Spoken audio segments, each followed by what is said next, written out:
et une manière pour nous d'impulser la donne, de provoquer une équipe d'experts dans une approche tripartite impliquant la collectivité mandingue, les autorités municipales et les professionnels du secteur de la culture de manière générale.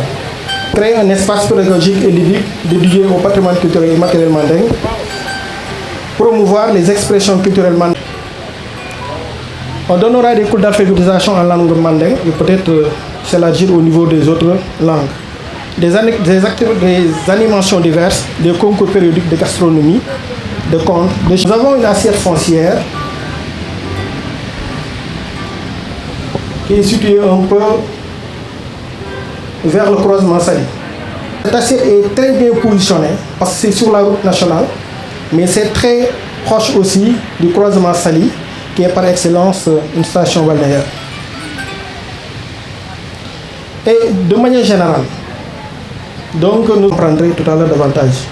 Le bâtiment principal, il s'agira de faire une salle de projection qui permettra aux visiteurs de comprendre rapidement à travers le visionnage d'une vidéo de 15 minutes, comprendre exactement de manière panoramique l'essentiel du patrimoine. On aura un espace réservé pour le musée, on aura un restaurant gastronomique à la porte, on aura une boutique de souvenirs à côté, plus l'accueil. Donc ça, c'est le bâtiment principal. À l'étage, il y aura un espace atelier pour permettre à nos bonnes femmes, à nos ouvriers, à nos artisans de pouvoir s'exécuter. Un espace radio en langue mandingue et une médiathèque.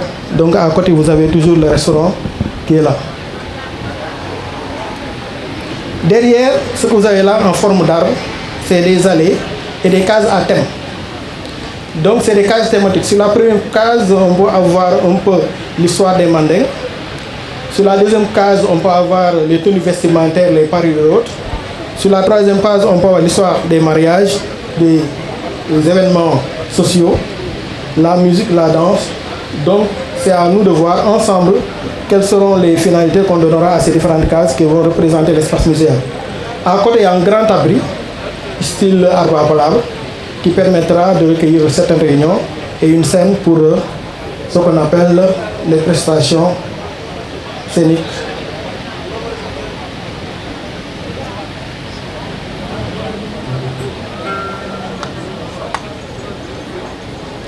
Donc grosso modo, c'est ça que nous aurons comme design.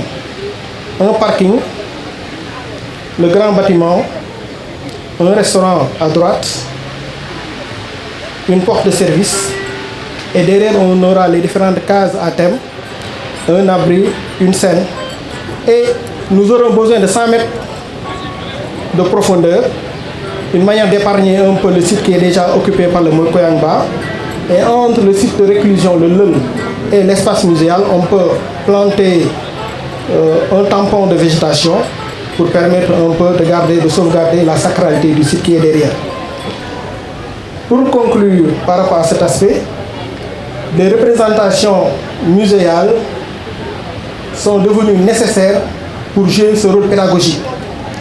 Et pour sauvegarder un patrimoine, il faut lui donner une fonction.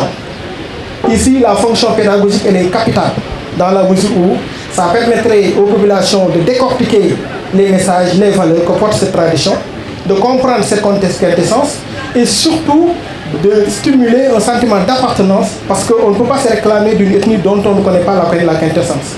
L'autre phénomène, c'est par rapport à la fonction économique. On est une ville éminemment touristique, une ville malheureusement qui n'a pas beaucoup de réceptifs hospitaliers, de réceptifs hôteliers, mais de part et d'autre de Mbour, on a 2 stations de balnéaires et il faut se repositionner par rapport à ce contexte économique. Donc obliger des visiteurs à venir, quand on sait que dans ce département, il y a quelques 100 000 visiteurs qui passent, profiter de cette manne financière serait très intéressant dans la mesure où ça va développer des vocations par rapport aux différents arts que contient cette communauté. L'autre fonction, c'est la fonction symbolique. Au-delà de la fonction pédagogique, la fonction économique, il y a cette fonction identitaire, donc une réappropriation du patrimoine par les jeunes. Donc c'est d'autant plus nécessaire aujourd'hui, vu le rouleau compresseur que constitue la modernité, la télévision et tout le mal-être que les jeunes sont en train de subir. Grosso modo, on aura besoin de quelques 500 55 millions pour réaliser l'ensemble de l'édifice. Et nous aurons besoin de l'appui conséquent de la commune, du ministère, des différents ministères concernés, ministère de la Culture, Affaires étrangères, Tourisme, de l'UNESCO, mais également l'ensemble des partenaires qui sont à mesure de faire le nécessaire pour accompagner ce projet. Donc peut-être il faudrait faire un clin d'œil à toute la collectivité. Je pense que la prochaine manifestation devra se baser sur une cérémonie de récolte de fonds, un crowdfunding, pour commencer carrément quelque chose.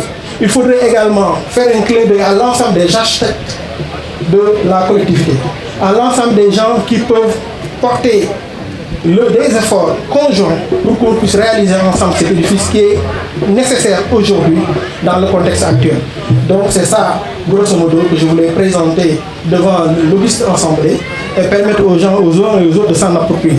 Et encore, suñu mag ñi musée lépp lu muy mën a def lu muy mën a présenter fi lay bàyyi li nga xam ne moom ci biir lël li xew ci biir lël ba ci biir lël ba lay des. Donc li nga xam ne cosaane ak aada yi nga xam ne dañ ko mës a denc li nga xam ne moom moo yor askanu Mandeng musée du ko mës a laal li mën a génn rek li ñuy génn teg ko si biti pour que nasaraan yi sénégalais yi étudiants yi élèves yi ñëpp mën a ñëw xool ko càmbar ko pour gën a xam lan la pour mën a xam na lañ koy bëgg na lañ koy mën a défendre. Donc ñoo ngi ñaan yéen tamit seen bénédiction ñoo ngi ñaan ngeen ñaanal ñu pour que projet bi mën a law dem ci kanam ba li ñu bëgg ñu defar ko. Merci beaucoup. Merci beaucoup. Très bien dit, madame.